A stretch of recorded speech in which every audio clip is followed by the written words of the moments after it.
Thank you so much.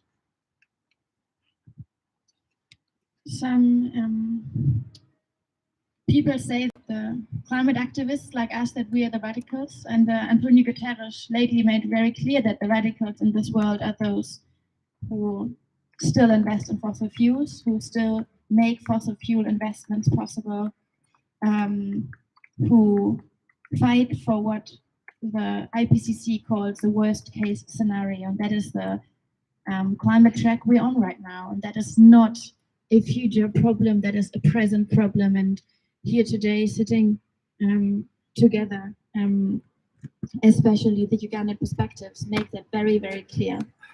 What we demand from banks and investors and governments is a clear phase out, not a phase down, but a phase out of all fossil fuels. This must include, for the G7, a clear ending with coal in 2030, the latest. It must include a clear end date for gas and oil explorations as well. And it must include a clear no to new explorations of oil and gas anywhere. Right now, some of the dirtiest industries in the world, supported by banks and governments, are planning more and more new fossil fuel explorations, knowingly that this is clearly not in line with what the International Energy Agency calls a safe pathway towards a climate justice future. And what we are having to do here, and we haven't chosen to do this, and we have many more things we can think of, but we need to call that out. We need to call out these new investments, and we need to call out who's behind them, whether it's governments, whether it's banks, whether it's investors. That is what we have to do. No more new fossil fuel exploration. That's a very, very easy thing to understand. And people who are in such powerful positions today in numerous institutions will have the capacity to understand that. It's not rocket science. It's very black and white. For institutions like the Deutsche Bank, this means being honest and clear about their investment plans. Are you planning to invest in climate justice? Are you planning to undermine climate justice? That is a black and white decision, and that accounts for governments as well. We are very worried about the G7 meetings. We were worried about where Olaf Scholz would lead us in this G7 summit, as we couldn't trust him as we didn't have a reason to trust him to stick to 1.5. And that is a devastating acknowledgement that we had to make from a chancellor that is so relatively new in his office. We are seeing that some of the worst decisions could be prevented in this G7 meeting. We are seeing some strong language on gas being included, but of course, this is not what is needed right now. We need bolder decisions, we need braver decisions, and we need governments to be clear. Are they planning for a climate justice world, or they're planning to undermine it? And this accounts especially, of course, for the G7, some of the richest industrialized countries in the world. And in regards to the wider decisions are being made, just a few words on the taxonomy. We're not only looking at banks, we know that banks need to be regulated. And for this, we look at the EU right now, making big decisions about the EU taxonomy. And of course, the greenwashing taxonomy that was proposed by the Commission needs to be voted down by the EU Parliament in the upcoming weeks. It's some heavy and very bold and very concrete demand that is also not so hard to understand, I would say. And as, of course, for governments like the G7, they need to be clear. And in the light of the Ukraine war, a fossil fuel war that is funded and financed by fossil fuels, we need governments to respond to this war with a ramping up of renewables, with climate justice, with honest and bold decisions about decarbonization everywhere. The answer to this war cannot be new fossil fuels, it cannot be new exploration, it cannot be new investments, but it needs to be just the opposite. Renewables, climate justice, and an honest discussion about where energy comes from and what the price is we are willing to pay for a peaceful future and a secure democracy for everyone. Thank you so much. And I think we now have, okay. Do we have some water maybe? Can we organize some water, please? We, I think, have now time for questions, if there are any.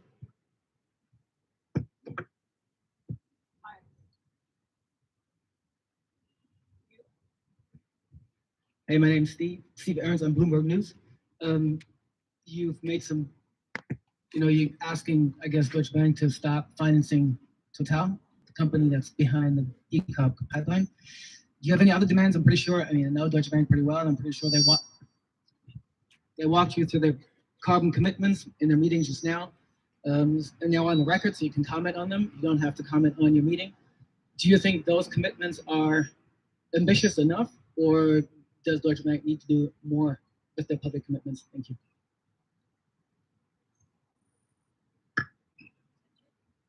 Okay. This is of course, public record. Some of us spoke at the AGM at Deutsche Bank as well, so we also made it very clear in public that, of course, we need banks to step out of the ECOP pipeline. Several banks have done this already, and at least according to some sources, the Deutsche Bank has done this too. But of course, we need, and we're asking banks like Deutsche Bank, all of them, to step away from the financing from Total as a company, as we know that looking at the investment plans of Total, they're not even trying to hide the fact that they're giving nothing on the 1.5 degree commitment, that they're not planning to stick to anything that you consider climate justice promises. Companies like Total will not learn. They will not change their the logic under which they operate for whatever it takes. This is what their investment plans, and they are open, they are public, that is what they tell us. And ECOP here is just one of the catastrophic projects they're planning to go ahead, including new exploration in numerous countries across the globe, new gas fields, new pipelines, new projects everywhere. And those companies that will not learn, they need to be cancelled, and they need to be cancelled by investors like the Deutsche Bank. And then, of course, Total is only one company among many. So we need to look at the wider picture, at the investment plans that are being made, and we need to be bold about what is in line with 1.5 and what not. And as a bank, if you support a company that is not sticking to 1.5, well, good luck with your promises, but you're not sticking to 1.5 either. That's the reality of these investment plans that we are seeing everywhere. And of course, we won't stop at Deutsche Bank, but we will call out those investors for as long as it takes.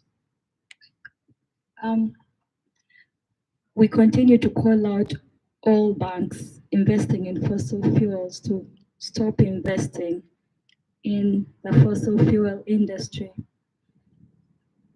This is not only to Deutsche Bank, but to every bank that is listening to us right now. That Africa as a continent does not need any new fossil fuels. I hear countries, the rich countries like Germany, transferring their drilling of oil to Africa, like Senegal, like to my country. But Africa as a continent does not need any new fossil fuels. We have so many things that are affecting us. Girls are dropping out of school. Women, the climate crisis is disproportionately affecting people in my community, and the present is very bad right now. People are dying, children are dying. Women have to do more farm work.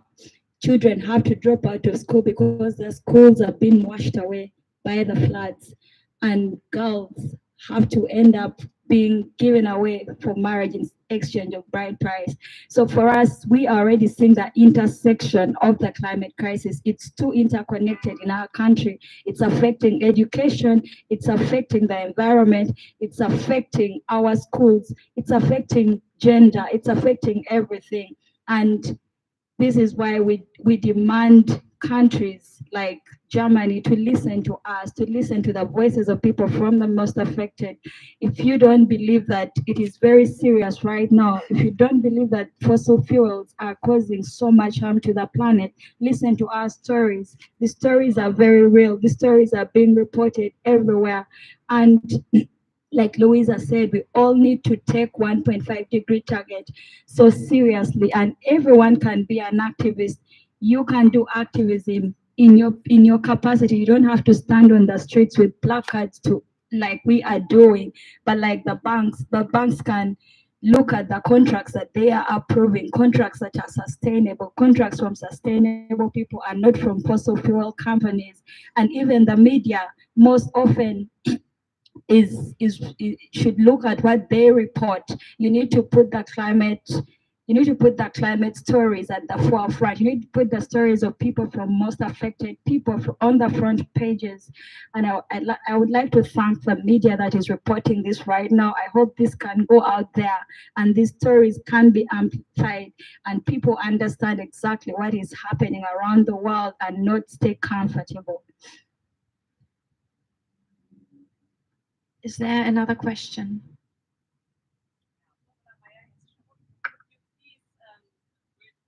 Talk about the greenwashing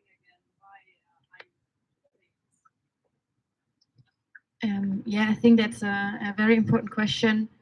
In response, also, I think, to the climate movement rising heavily in the last years, we see players everywhere reacting.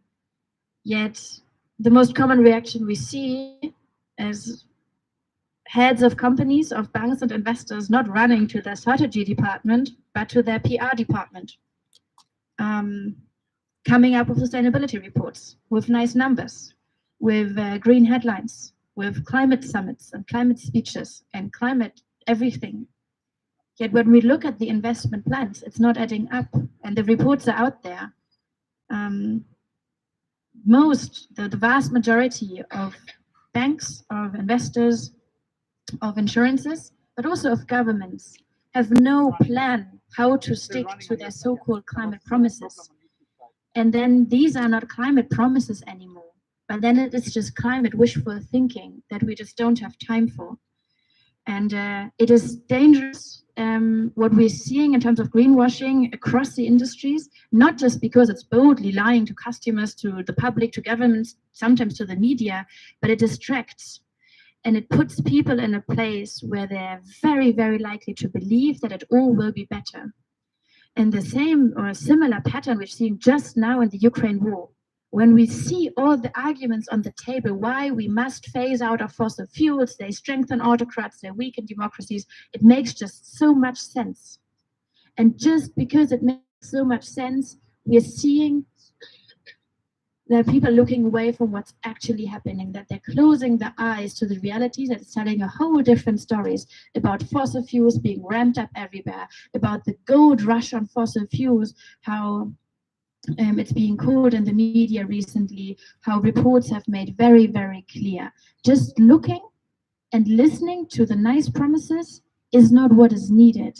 What we need people, that's what we're doing as activists, we need media, we need institutions to look at what's happening on the ground. We do not care about your net zero agreements for something in whatever distant future, when right now you're doing the exact opposite as an acting in line with 1.5 degree. That is a message to Deutsche Bank, that's a message to banks everywhere, and to the G7 leaders just as well.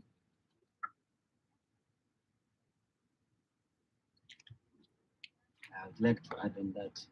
Basically, me, I would like to base on loss and damage. When countries commit that they would like to support MAPA countries on loss and damage, they make commitments, for instance, in the commitment of delivering climate finance of the 100 million. That commitment has never been honored by any of the countries that committed to that. And if you fail to honor that commitment, you fail to commit to that promise, and yet publicly on media, you say you're standing with MAPA, you're working towards 1.5, that is another form of greenwashing. Start by keeping the promises that you made. Climate finance must be delivered. Another thing about loss and damage may not make sense to people who have grown up from Europe. You people who have gone in Europe, the loss and damage might sound like a fable heard from far, but loss and damage is real, and it costs money to recover. It costs money to go back to the state that you were in. For instance, in South Africa, there were floods at the beginning of this year. A lot of property was damaged, and when this damage came, it did discriminate between the rich or the poor.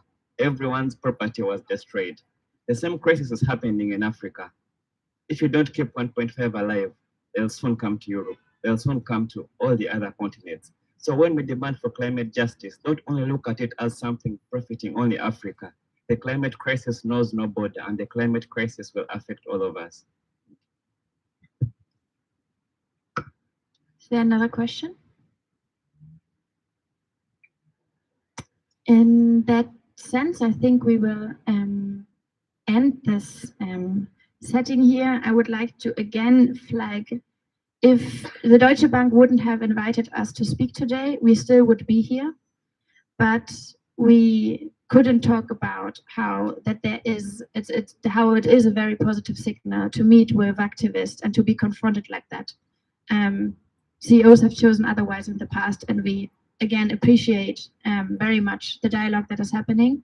There are some industries that I don't think have an intention to talk to, but we came here knowing that we could talk honestly and confidentially about things, and that is something we would like to flag as unusual and worth noting again at the end of the meeting, also knowing that it might come across as a slightly provocative with the signs in the background. That is the reality we're in, facing these hard questions and confrontations. We have no time to lose. We have no time for blah blah blah. We have no time for empty handshaking, but we need to get down to things, and we need to talk truth to power whenever we can. Everyone, and not just us climate activists. Thank you so much for coming today. I think we now have time for some interviews or photos. And I think sitting here, the sign kind of got lost over there in the wind. But we are also facing a big meeting coming up by the by the insurance broker Marsh, discussing who could possibly insure the eco pipeline as insurances are breaking away. And we, of course, calling out the insurance broker as well to step away from finding any new insurances for the eco pipeline. This is nothing that can be insured ever, as it's a project that is doomed to fail, doomed to lead to more insecurity and damage and destruction. No insurance can count on that to be something close to a safe. So of course that is happening this week as well. It's a full week for climate finance and climate insurance, and we are full on to tackle what's ever there. And so is the wind.